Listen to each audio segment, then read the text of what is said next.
Mirë po, duhet dish një gjë që qoftë karteli Troplinëve, qoftë karteli Çela, janë dy kartele vrastare, mizore, të cilët terrorizojnë qytetarët. Ta dish këtë. Dhe unë e marr ato mesazhe, i fus në proces vërtetimi, dele vërtetuar, dhe i them, e ke përjashtuar vetën nga PD-ja. Betejë jonë me krimin organizuar është për jetë e vdekje. Dhe mos mendo kur se ti mund të përdorish bandat kundër demokratëve. Tani, shkojmë tutje. Edhe para 10 ditëve ndrek me Taulant Ballën. Tani, në drek me Taulant Ballën. Dhe, kur plasi skandali i Belinda Ballukut, ku ne u përqendruam dhe ishin për të qendruar me të gjithë energjitë tona për demaskimin e saj, ky krijon të lajme për të sfumuar lajmet për Ballukun.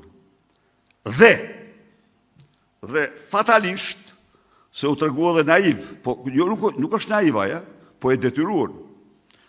Ja dhanë Fanes për kompetencë. Mirë po Fania, që e mbajti Lulin gjerë ditë në fundit, gjerësa përfundoi me 2000 vota, e donte këte.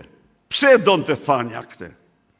Sepse donte t'i lpihe Edi Rams, por me qenë se si pranon të gjuhën e ti, mendoj se me gjuhën e Saljanit do më pranoj.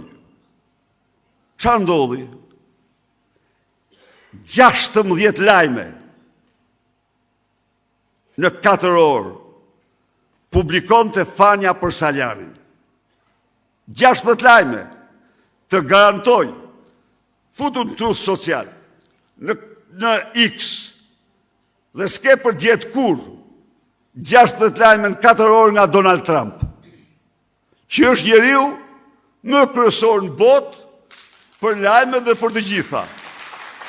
Dhe Fania, që dikur shtronte në lajm edhe kollitjet e Lulit, tani Fania mirëte nga zyra e Rams 14 lajme në 4 orë për Saljanin.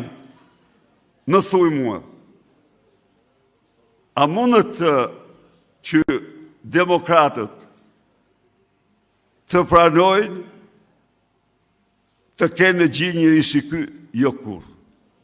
Jo kur, ta them ty. Sepse ky erdhi në një mision me të cilin dështoj. Kam qenë këtu 4 vite më parë për Lulzim Bashën, por tani du të themi që ishin dosjet penale me të cilat Edi Rama e kapi për fytjate. Qa ndodhte? Me dosjen Toyota Yaris, i cili ç'është e vërteta, ishte një akt shumë i papërgjegjshëm i tij. Sepse ai ishte një operacion policor në zhvillim dhe ti një operacion policor nuk mund ta dekonspirosh kurrë. Operacion zbatim ligjit ndërkombëtar. Edhe ky e nxori në parlament. Një dosje. Dosja e dytë ishte dosja e Muzinit. Dhe ky çfarë bënte? Në mëngjes e thrisën prokurori, në darkë i dërgonte Gjëllagaçin dhe bënin pazaret. Dhe se folëm këtu për 8 rezoluta, nuk denonconte ai. Ai nuk denonconte Edi Ramën. Ai në fund do të bënte koalicion me Edi Ramën. Tani, këta që shkelmojnë mbi besimin e demokratëve, mbi opozitarizmin, këta nuk i duhen gjë askujt. Por janë sklever, nuk janë njerëz të lirë. Vim tani tek zgjedhjet, me që jam këtu për ta mbyllë këtë. I ndëgjoni mediat ju sot? Partia Demokratike s'bën zgjedhje, Partia Demokratike s'po bën zgjedhje. Shërbëtorët e Edi Ramës. Shërbëtorët e Edi Ramës. Pse? Prisni. Partia Demokratike është në grupin jo të shumicës, por të pakicës së forcave politike në Europë që zgjedh kryetarin me një antar një vot. Shumica nuk e zgjedhin me një antar një vot. Shumica e forcave politike zgjedhin kryetarin e tyre me kuvendin e partisë. Por, numëri atyre që e zgjedhin një antar një vot, po shtohen. Përsëri janë minorancë. Forma më demokratike, forma më e prore e zgjedhjeve. Edi Rama, që nuk bën zgjedhje që nga 2000 nana, e ka zhdukur votën, këto nuk merren me te. Këto nuk guxojnë. Po për ndihmu Edi Ramën thonë, PD-ja s'po bën zgjedhje. PD-ja po bën zgjedhje. Dhe po bën zgjedhjet e klasit më e prorë. Më e prorë, një antar një vot. Prit. Zgjedhet me një kandidat. Po, e vërteta absolute është që në 90% dhe më shumë, të atyre që i bëjnë me një antar një vot, janë me një kandidat. Pse? Sepse ata që kanë peshë dhe nuk janë sigurt në fitore, nuk hynë, nuk pranojnë të hynë, kaq, jo për arsye tjetër. Por ama, në asnjë rast, në çdo rast, për të hyrë në garë, disa kritere do t'i plotësosh, apo jo? Jemi dakord, përndryshe, gara bëhet qesharake. Po marrim rastin e Meremes, se ato tjerë nuk janë në PD fare. Po marrim rastin e Meremes. Meremja është në PD. Meremja ka bërë një garë. Ka marrë 43 vota. Mirë, bravo i qoftë që bërë një garë, e përgëzoj në qarkun e Durrësit, dhe ka marrë këto vota. Tani, për të kandiduar Meremja që të drejtoj ty, dhe demokratët, do të ketë disa prova të tjera, sepse përndryshe gara nuk bëhet qesharake.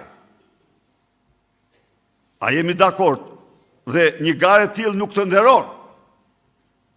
Dhe për ta mbyllë këtë punë, unë isha në Zagreb. Doli Meremja dhe tani vuvuzelat. E ka fut Flamurnoga. E ka zgjedh Flamurnoga për të bërë një kandidate. Kur Flamurnoga apo komisioni, nuk di se komisioni që i shef kandidaturat, i tha nuk plotëson kriteret, tani pse heq Flamurnoga? Ndaj dhe një gazetare ka punonte me një organizat financuar nga Sorosi për rrjetin investigativ, shkruan të dje se Partia Demokratike me që nuk ka të drejtë të kërkoj zgjedhje, me që zbën vetë zgjedhje. Sipas saj, është një sorosiste e verbra, jo?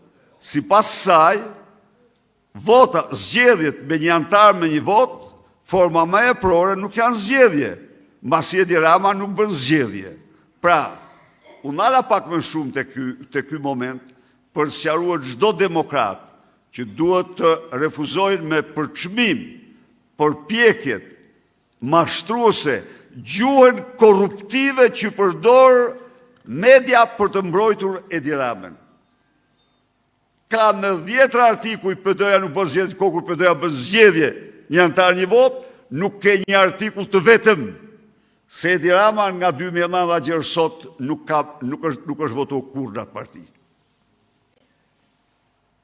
Besoj se i konsumova apo jo? Mirë.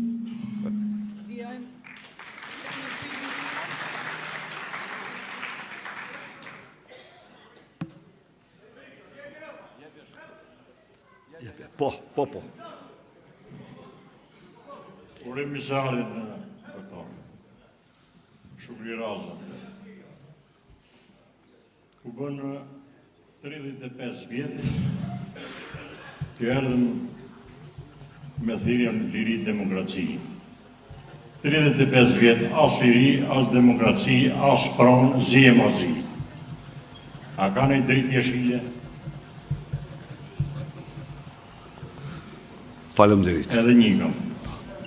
Tjetër. Themi Rama i. Me drita ndesme, e ktheu shko hajde në Tiranë, a nuk shko, nuk ike në doktor. Se Isusi të dëmuzin. Pakët në pakët.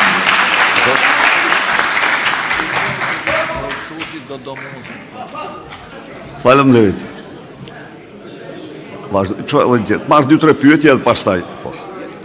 Marim dhe 2-3 pyetje? Po.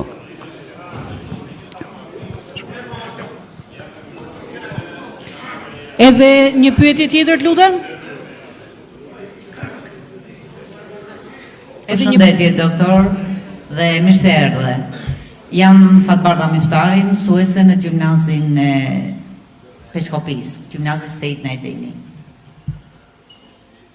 Unë edhe në përmbylljen e fushatës kam deklaruar për shpopullimin kryesisht pra të rinjt dhe për boshatisjen e shkollave.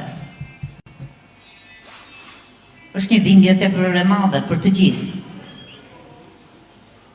Pra, çdo vit mbyllen klasa. Pothuajse gjysma e nxënësve kanë ngelur. Çfarë zgjidhje ka? Si do të jetë mundur që të tërheqim bijtë e bija tanë, që të mbushen klasat, të mbushen shkollat dhe të mbushen shtëpit patjetër. Ju falenderoj.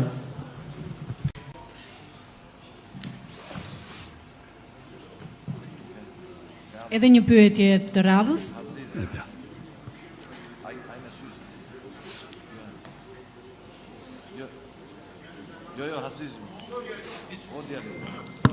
Profesorit, lutem, po. Profesori, po.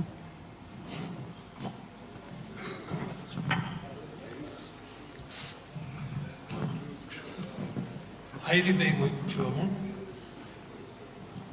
së pari jam pensionist dhe pensionistët po diskriminohen sa s'kama.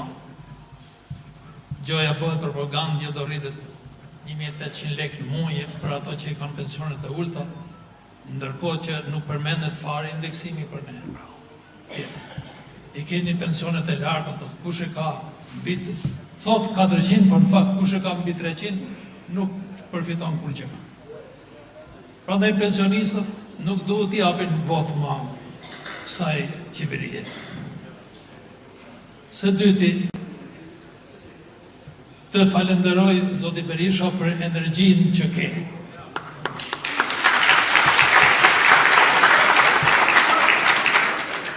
Ti udhëhoqe revolucionin demokratik 90, 91, 92, iku sistemi i mëparshëm. Në mas 97-ës rebelimit që u bë përsëri e ngritën kam Partinë Demokratike. Në pushtetin si s'tha zoti Xhelal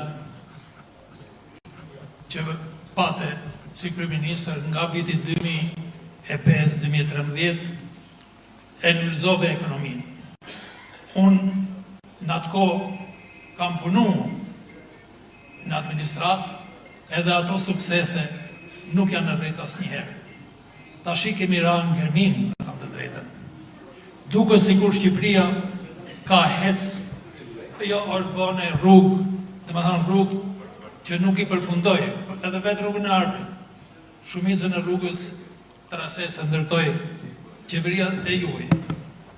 Dhe tashi, dhe më thënë, vazhdojnë ato rrugë që nuk patën përfunduar, është bënë në i përparim. Shifet në i gradaciel që bëjnë oligarkët e trafikantët e drogazit, edhe është stolist për qyteti. Por në fakt, këto janë pare krimi, nuk janë bukuria e vendit tonë, bukuria më thojza shifet në zonat rurale ku është braktis, fshati, shifet ku janë lanë tokat djerë, bukuria në thojza, shifet ku rinian nuk janë këtu, shifet nga diskriminimi që bëhet demokratët. Me kërku punë, sot nuk të fut kush në punë, ma kese më kohën e komunizmit. Pra, ju fatmirësisht jeni ekzistoni, edhe jam i sigur që do ta çoni Partinë Demokratike përsëri në fitore.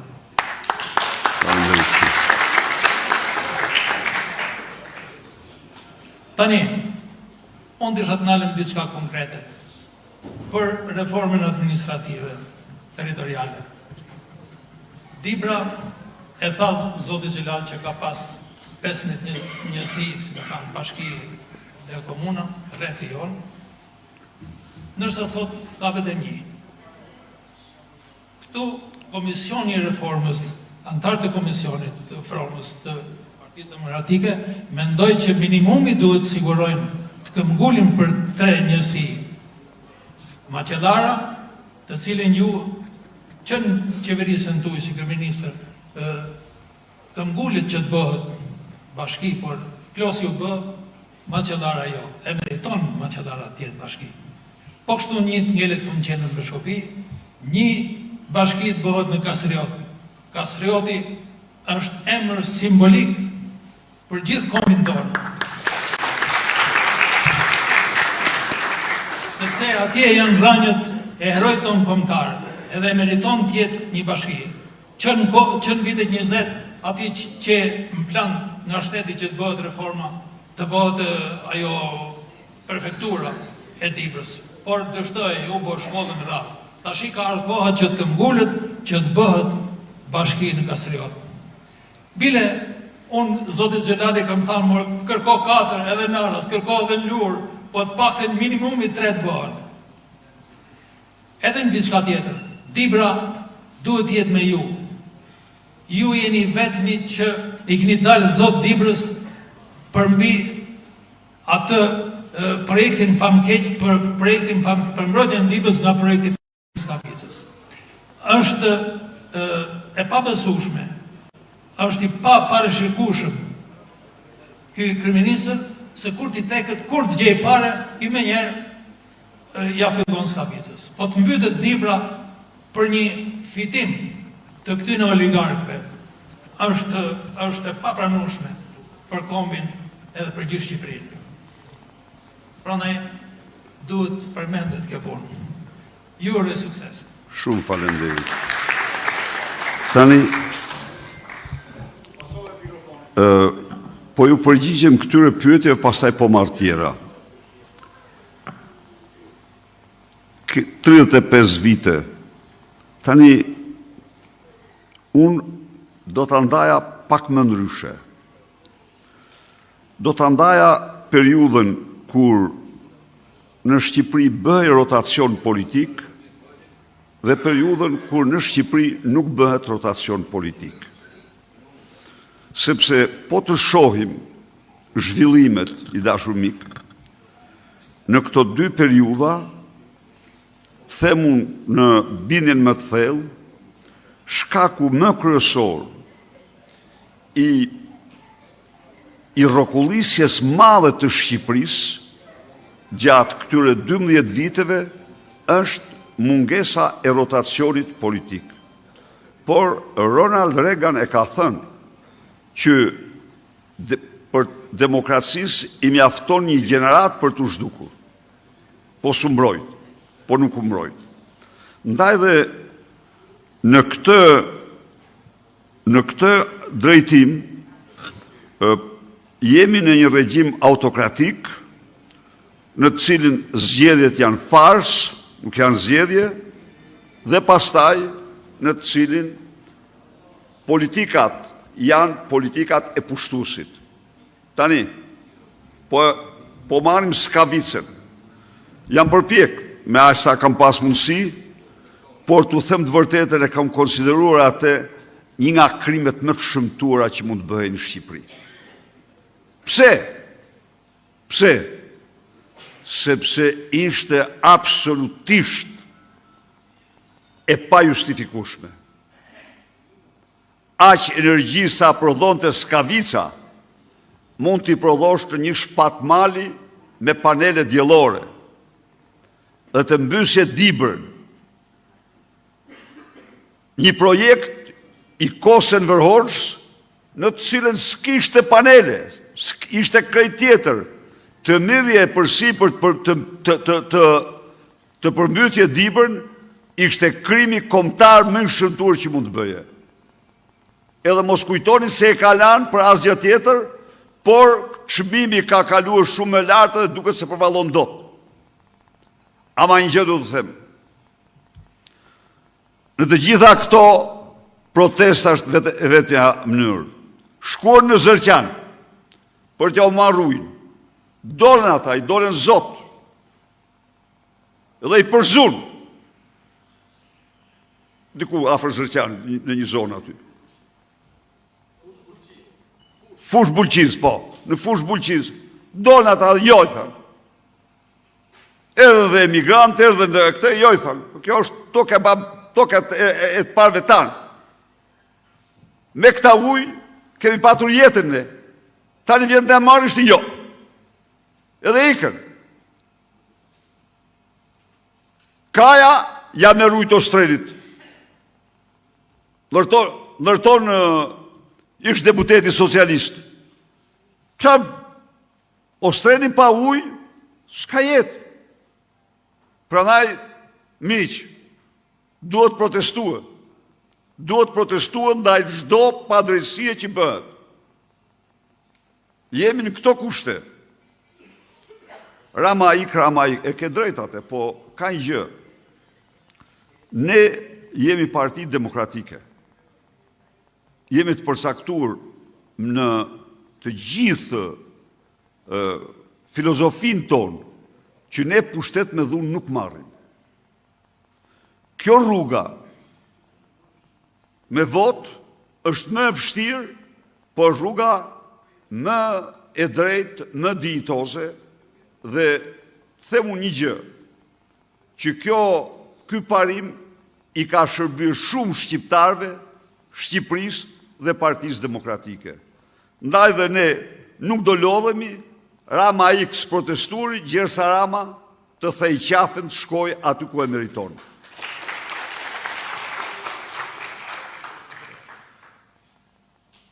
Zonja mësuese, ju, problemi që shtruhet ju është drama me madhe që shqiptarët mund të kenë patur nga vitet 1300 gjersot.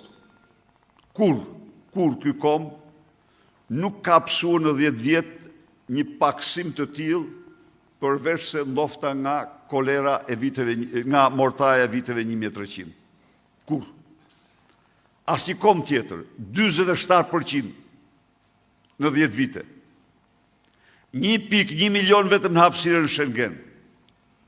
Dhe ndigjoni ju këte qeveri të flasë njëherë për këte proces. I ndigjoni mediat e saj, se pastaj thonë, pse na sulmon, si të mos sulmoju. Se kjo është problemi më madhor. Pse ikin shqiptarët? shqiptarët ikin për shkak të gjendjes ekonomike në radhë parë. Pa mundësisë për tjetuar. Këto politike kanë bërë Shqipëri një vend të pajetueshëm. Sepse kilometri rrugës ndërtohet në Greqi me 3-4 milion euro, në Shqipëri me 20 milion euro. Sepse kilometri rrugës shkëmbore me përmasat e rrugësarbit ndërtohet me 1-2 milion euro, këtu ndërtohet me 11 milion euro. Sepse tuneli Llogaras, tuneli ndërtuar për 3.000 banor që i takon 64.000 euro për frym, se ndërton kush në botë, as Amerika, as Luksemburgu, as vendet më të pasura të planetit nuk ndërtojnë një tunel të tillë për 3.000 frym, apo dhe për 40.000 frym me turistat. E ndërtoj sepse mori me një xhep 50 milion euro. Pra na ikin shqiptarët, se nuk ka rroga, nuk ka pensione. Ikin shqiptarët, sepse incineratori 130 milion euro zhduket, çdo qindar vidhet. Sepse impianti për punimin të ujrave të zeza të Tiranës, $120 milion zhduken. Pra na ikin shqiptarët. Shqiptarët ikin se vidhen dhe vetëm vidhen. Kjo është e vërteta. Dhe kjo është një kushtrim. Unë ju garantoj se me këto ritme, në vitin 2050, këtu do jenë, do jenë 300-400.000 shqiptarë. Dhe do kenë ardhë të tjerë, se kjo është ligji. Toka bosh nuk rrin. Jo. Po të shohësh historinë, aty ku kanë qenë, ku janë sot, këto kombe kanë qenë dikur të tjera. Ata që kanë qenë që kur është kriju bota janë të pakt. Dhe kjo do jetë drama me madhe jona.